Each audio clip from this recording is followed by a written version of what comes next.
சாப்பாடு ரெடி ஆயிடுச்சா? Ready ஆயிடுச்சுப்பா. Ready ஆயிடுச்சு. வா.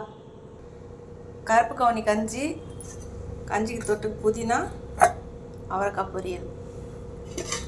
மதியத்துக்கு வந்து சாதம், முருங்கைக்காய் சாம்பார், அவரைக்காய் பொரியல் தான் இருக்குது.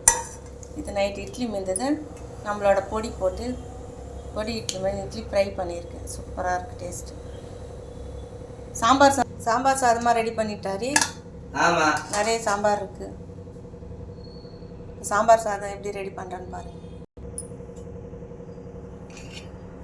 கொஞ்சமாக சாதம் போட்டு சாம்பார் சாதத்துக்கு வந்து கலரணுன்னா கொஞ்சமாக சாதம், நிறைய சாம்பார் ஊற்றணும்.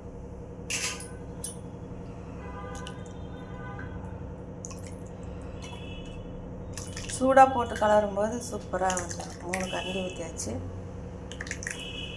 ஊற்றிட்டு 1 ஸ்பூன் நெய், கொஞ்சமாக உப்பு போட்டிருக்கேன். அடுப்பில் வச்சு நல்லா கொதிக்க விடலாம்.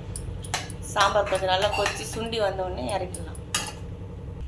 சாம்பார் இழுத்துக்கிற மாதிரி இருக்குது. இன்னும் கொஞ்சம் சாம்பார் ஊற்றிக்கணும். நிறைய சாம்பார் ஊற்றி கொஞ்சமாக சாதம் போட்டு நல்லா சுண்டை வச்சு இறக்கணும்னா சூப்பராக இருக்கும் சாம்பார் சாதம். நல்லா சூடாகவே போட்டு இப்படி நல்லா அழுத்தணும்னா சாதமும் குழஞ்சிரும்.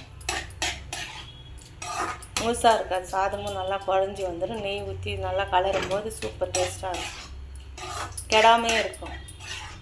நம்ம மற்றவங்க வீட்டில் இருக்கிறவங்க அப்படியே சாப்பிட்டுக்கலாம். இந்த மாதிரி சாம்பார் சாதம் ஸ்கூலுக்கோ ஆஃபீஸ்க்கோ பசங்களுக்கு கலரி கொடுக்கும்போது நம்ம கொஞ்சம் சாதம் கம்மியாக வச்சுட்டு சாம்பார் சேர்த்து வச்சோம்னா இந்த மாதிரி கலரி கொடுத்தா அவங்களுக்கும் ஈஸியாக இருக்கும் சாப்பிட்றது. நல்லா குழஞ்சி வந்துருச்சு. திரும்ப கொஞ்சம் சாம்பார் ஊற்றி கலரிட்டு பாக்ஸில் போட்டுருங்க. சூப்பராக இருக்குது சாம்பார் சாதம். நீங்களும் இப்படி செஞ்சு ட்ரை பண்ணி பாருங்கள். தேங்க்யூ.